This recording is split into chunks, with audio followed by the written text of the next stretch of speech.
tenemos el cerebelo. El cerebelo está encargado de la función de controlar la postura y también de los movimientos voluntarios, aparte de ejercer una pequeña contracción en los músculos y también coordinarlos con los antagonistas, con la relajación de estos músculos. Tenemos que el cerebelo, en un aspecto macroscópico en cuanto a su ubicación, se va a encontrar en la fosa craneal posterior, pero va a estar separado por su superficie superior por el territorio de la tinta del cerebelo, que a su vez lo divide en una porción supratentorial e infratentorial. El cerebelo se encuentra en la parte infratentorial. El cerebelo se encuentra posterior al tronco encefálico y por atrás del cuarto ventrículo. En cuanto a su conformación, el cerebelo se encuentra conformado por dos hemisferios unidos en la parte media por el vermis, y a su vez podemos dividirlo en 4 lóbulos: un lóbulo anterior, un lóbulo medio o también denominado posterior, y el lóbulo nodular. Bien. Para dividir estos lóbulos vamos a tomar en referencia a 2 fisuras. Una fisura en forma de B que se encuentra en la parte superior, en este esquema, a partir de ahí, se denomina la fisura prima y va a separar el lóbulo anterior del lóbulo medio. Y por último, la fisura uvulonodular, que separa el lóbulo floculonodular del lóbulo medio. También tenemos una fisura, pero es la fisura horizontal. Esta no tiene una importancia funcional o una importancia morfológica. En cuanto a la estructura del cerebelo, en cuanto a sustancia blanca y sustancia gris, la sustancia gris se va a encontrar rodeando la parte externa del cerebelo, a manera de que forma la corteza, mientras que la sustancia blanca se va a encontrar hacia el interior.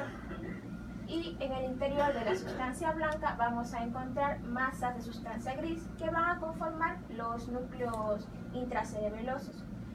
La corteza del cerebelo está separada. La corteza del cerebelo está separada en 3 capas: una capa molecular, la capa de Purkinje y la capa de células granulosas. La capa molecular está conformada por 2 tipos de células principalmente: las células estrelladas, que se encuentran aquí, y las células de la cesta. Estas células se van a encontrar diseminadas entre las ramificaciones dendríticas de las células de Purkinje, las que están en negra. Y también encontramos en esta capa células neurogliales. La más característica es la capa de células de Purkinje. Se encuentran conformadas por ende las células nombradas, las células de Purkinje, que tienen una forma de botella. Las dendritas de las células de Purkinje se van a dirigir hacia la capa molecular y se ramifican. Las primeras 2 ramificaciones son lisas, las siguientes presentan espinas dendríticas. Estas espinas dendríticas van a permitir que la célula de Purkinje establezca sinapsis con las fibras paralelas de las células granulosas. En cuanto al axón, el axón se va a dirigir hacia el núcleo los núcleos cerebelosos profundos y establecen sinapsis con esto. Pero a medida de que establece la comunicación con este núcleo, el axón, pasa la capa granulosa y entra la sustancia blanca. Pero a medida de que se introduce la sustancia blanca, el axón se mieliza.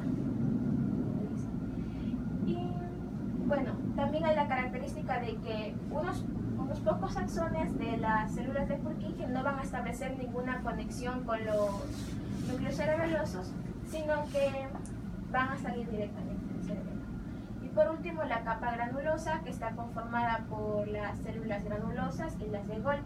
Las células granulosas van a dar unas 3 a 4 prolongaciones dendríticas en forma de garra, que establecen conexión con las fibras musgosas, las que vemos en esta parte. Establecen una conexión sináptica, pero la característica de este axón es que a lo que se introduce en la capa molecular se va a dividir, se va a bifurcar a manera de T, dando como resultado las que vemos aquí, que son las fibras paralelas, que establecen conexión con las dendritas de las células de Purkinje.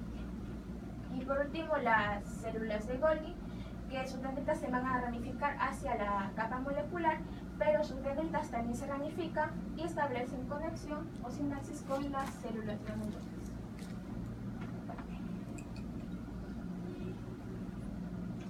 En cuanto a las áreas funcionales del cerebelo, el cerebelo está dividido en 3 áreas funcionales. La de la corteza del vermis, que va a estar encargada de los movimientos de eje mayor, es decir, los movimientos de la cabeza, de los hombros, de la cintura y del tórax. La zona intermedia de los hemisferios cerebelosos, encargada del control de los músculos distales del cuerpo, principalmente los de las manos y de los pies.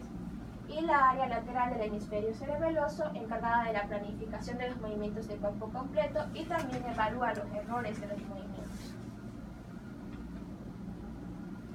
Y los núcleos intracerebelosos. Tenemos que dentro de la sustancia blanca van a haber cuatro masas de sustancia gris, las cuales van a ser las siguientes. El más grande de todos, el núcleo dentado, que se parece mucho o lo identifican como una bolsa, cuya apertura se encuentra hacia la parte medial y está llena de fibras eferentes, es decir, sustancia blanca, que van a salir por el pedúnculo cerebeloso superior.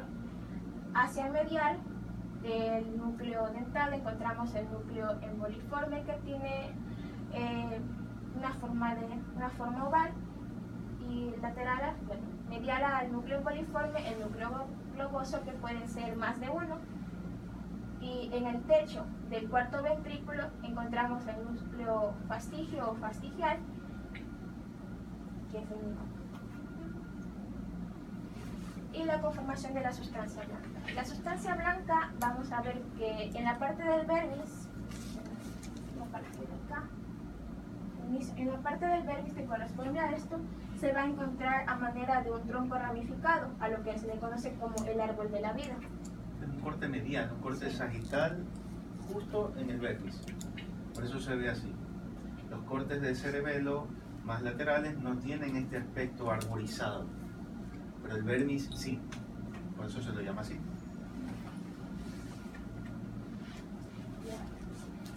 Y esta sustancia blanca en los hemisferios se va a encontrar en una cantidad mayor. Está dividido en fibras intrínsecas, aferentes y eferentes. Las fibras intrínsecas se caracterizan porque estas no van a salir del cerebelo, sino que se mantienen para conectar las diferentes áreas del cerebelo, es decir, las láminas del cerebelo con su vermis y los hemisferios cerebelosos entre sí.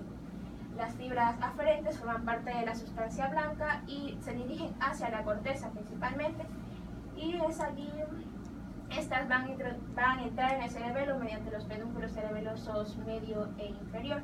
Y por último, las fibras eferentes, estas son la parte de salida del cerebelo y salen por el pedúnculo cerebeloso superior.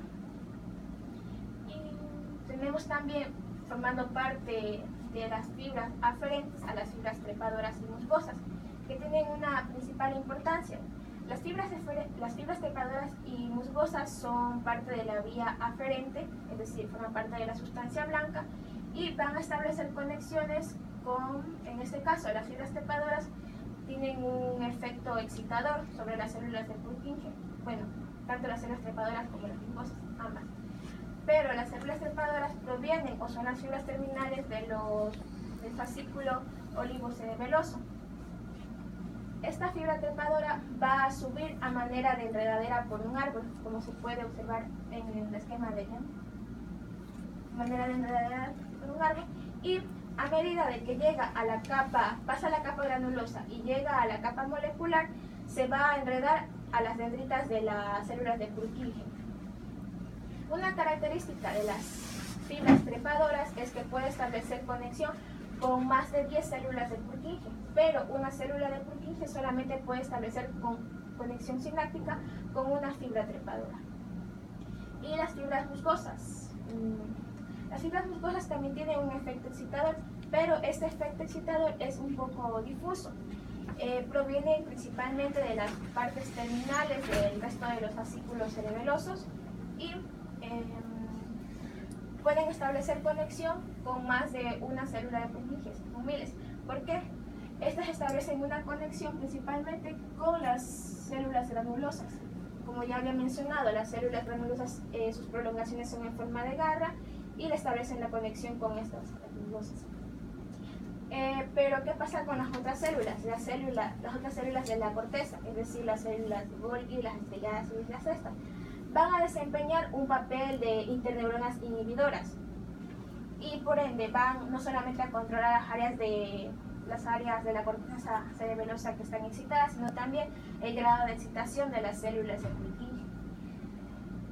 Estos impulsos inhibidores son pasados a través de las células de Purkinje hasta los núcleos cerebelosos, para de esta manera ejercer una acción o más bien cambiar la actividad muscular, moderarla, a través de las áreas motoras que se encuentran tanto en el tronco del encéfalo como en la corteza del cerebro.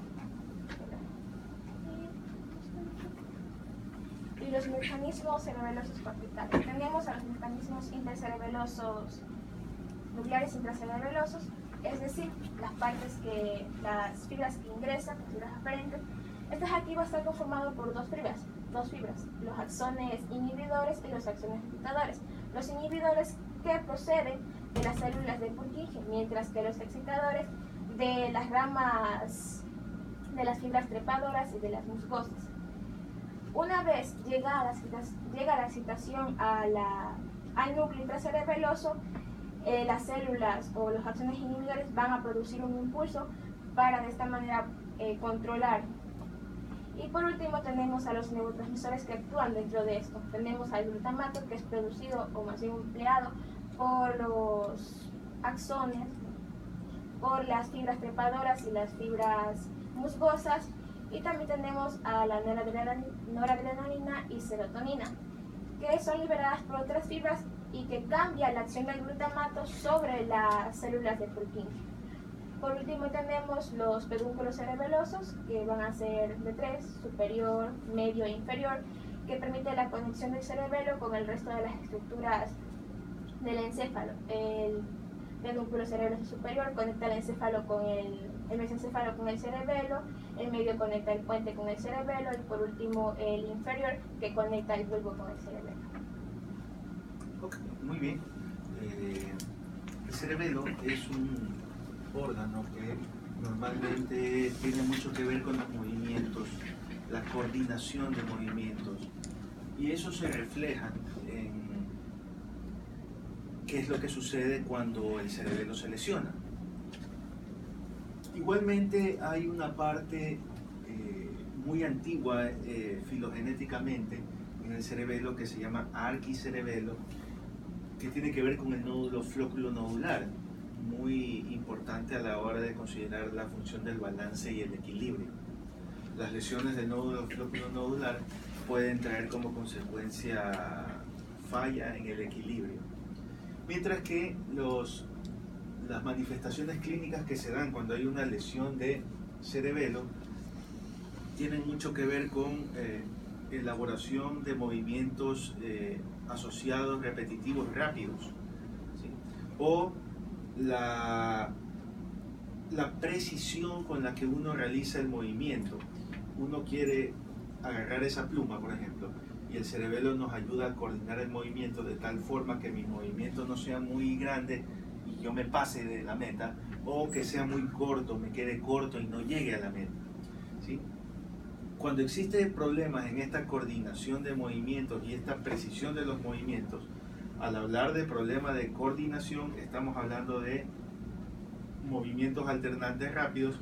El trastorno se llama disdiadococinesia o adiadococinesia, diadococinesia. Tiene que ver con un problema de movimiento. Mientras que la precisión, la falla en la precisión del movimiento se conoce como dismetría, incapacidad para que podamos realizar movimientos de esa forma. También se cree últimamente que el cerebelo tiene que ver con asociación de estado de vigilia. Hay personas que con lesiones de cerebelo sufren desorientación, pueden incluso perder el nivel de conciencia, por lo cual también se cree que existen conexiones córtico-cerebelosas que pudieran tener que ver con eso. Anatómicamente ya lo revisaron, ya vieron cómo es macroscópicamente sus lóbulos, sus cisuras, y bueno,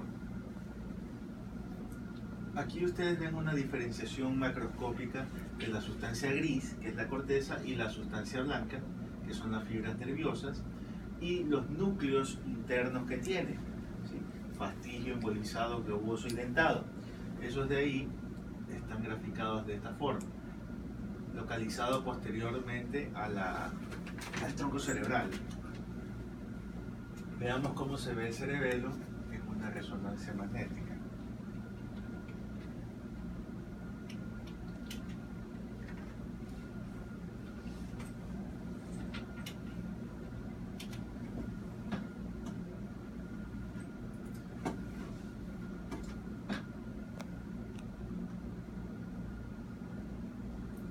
Este es un corte axial en el cual ustedes van a tener aquí al tronco cerebral, el bulbo, estas son las pirámides, estas son las arterias vertebrales, corte axial. Y aquí comienzan a ver dos elementos muy importantes que se llaman amígdala cerebelosa. ¿Por qué es importante esta amígdala cerebelosa? En verdad es la última parte, la parte inferior del cerebelo, y no está incluido dentro de los elementos que atraviesan el agujero magno. Por lo que cualquier cosa que ocupe espacio a este nivel, creo que mejor se va a ver en un corte sagital.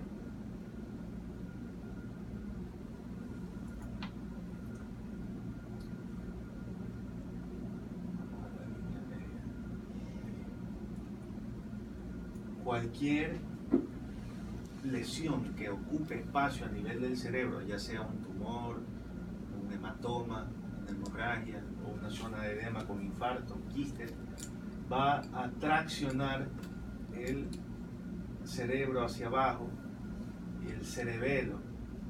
Esta es la amígdala, la estoy delimitando, y esto que está aquí son el límite anterior y posterior del agujero magno. ¿Qué pasa? Que en el bulbo está el centro de la respiración y centro cardiovascular, y si esta amígdala se hernia hacia abajo, lo comprime al bulbo y se genera un paro respiratorio. Eso se llama hernia amigdalina.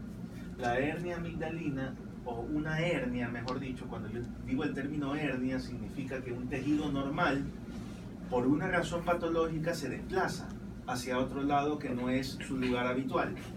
Por eso tenemos hernias discales, se nos hernia el disco intervertebral, tenemos hernia umbilical, hernia abdominal, porque hay protrusiones de epiplón e intestino a través de un agujero que no debería estar. Entonces se hernia el tejido, es tejido normal, pero se hernia. Igualmente acá puede haber herniación de la amígdala cerebelosa y producir inmediatamente la muerte del paciente. Hay una malformación que se llama malformación de Arnold-Chiari. ¿Le suena eso? La malformación de Arnold-Chiari es una tracción del tronco cerebral y el cerebelo a través del agujero magno de manera crónica, lo que lleva a que el paciente no fallezca, pero se ve normalmente traccionado la amígdala. Vamos a ver una para que sepan, para que vean a qué me refiero.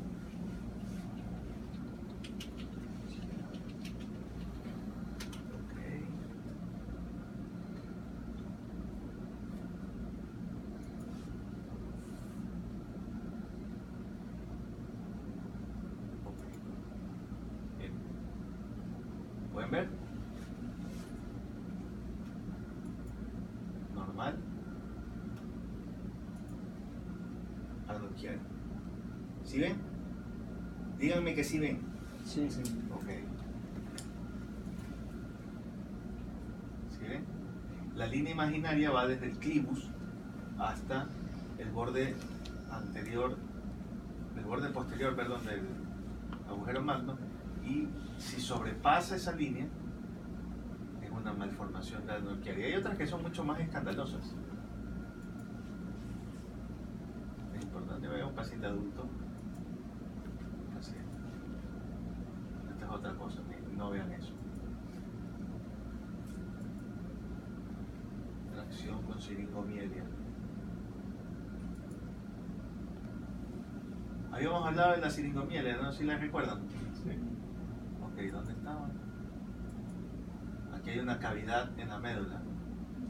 Ahí está, eso es siringomielia con malformación de Arnold-Chiari. ¿Ok? Eso es una tracción de la parte inferior de la amígdala cerebelosa. Y así se ve en resonancia magnética. Este es un corte sagital. Aquí está el cuarto ventrículo, este es el puente, este es el mesencéfalo, este es el acueducto de Silvio, tubérculo cuadrigémino o colículo inferior, tubérculo cuadrigémino o colículo superior, ¿sí? Tegmento mesencefálico, quiasma óptico, cuerpo mamilar, puente, cuarto ventrículo, base del puente, bulbo, agujero de Luschka, amígdala cerebelosa, vermis. Así se ve el vermis, el árbol de la vida. Si me voy para un lado, miren cómo se ve el hemisferio cerebeloso, ya no se lo ve como el vermis que se veía esa arborización. Pero aquí se ve la sustancia blanca y la sustancia gris, clarita, ¿sí? La diferenciación. Vamos a poner una fase de T2 para que vean cómo se ven las folias. ¿Sí? Esto se llama folia, folias.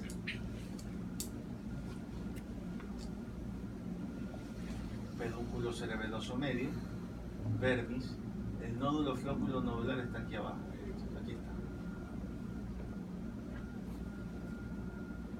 Este es el bulbo, son las pirámides. Este es el paquete vestíbulo coclear, conductos semicirculares, utrículo y sáculo. No se ve la cóclea, aquí, va a estar por acá. Y aquí está el cerebelo.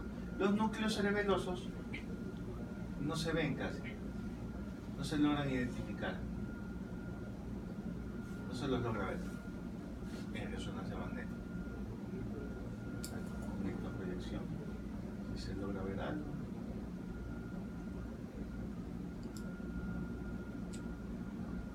Bueno, aprovechemos para ver, aquí está el mesencéfalo, tubérculos cuadrigéminos superiores, pedúnculo cerebral, sustancia negra, núcleos rojos, acueducto de Silvio. Todo se ve, ¿no? Igualmente en un corte más abajo, tubérculos cuadrigéminos inferiores, fosa interpeduncular, pedúnculo cerebral, sustancia negra. Esta es la decusación lemniscal, de los pedúnculos cerebelosos superiores, tubérculos cuadrigéminos inferiores. Aquí se ve el polígono de Willis, comunicante posterior, cerebral anterior, cerebral media, y este es el tope de la arteria carótida, aquí es la bifurcación. ¿Sí? Todo se ve. Ojos, recto interno, recto externo, recto inferior, recto superior. Los oblicuos no se ven. ¿Sí? Entonces tenemos dismetría, disdiadococinesia, podemos tener también temblor, que es un temblor de tipo cerebeloso, ¿sí? Y podemos tener ataxia, es decir, una incoordinación de movimientos coordinados. Eso se llama ataxia. ¿Sí? ¿Alguna duda de lo que hemos visto? ¿No? ¿Todo está claro? Bueno, pueden irse.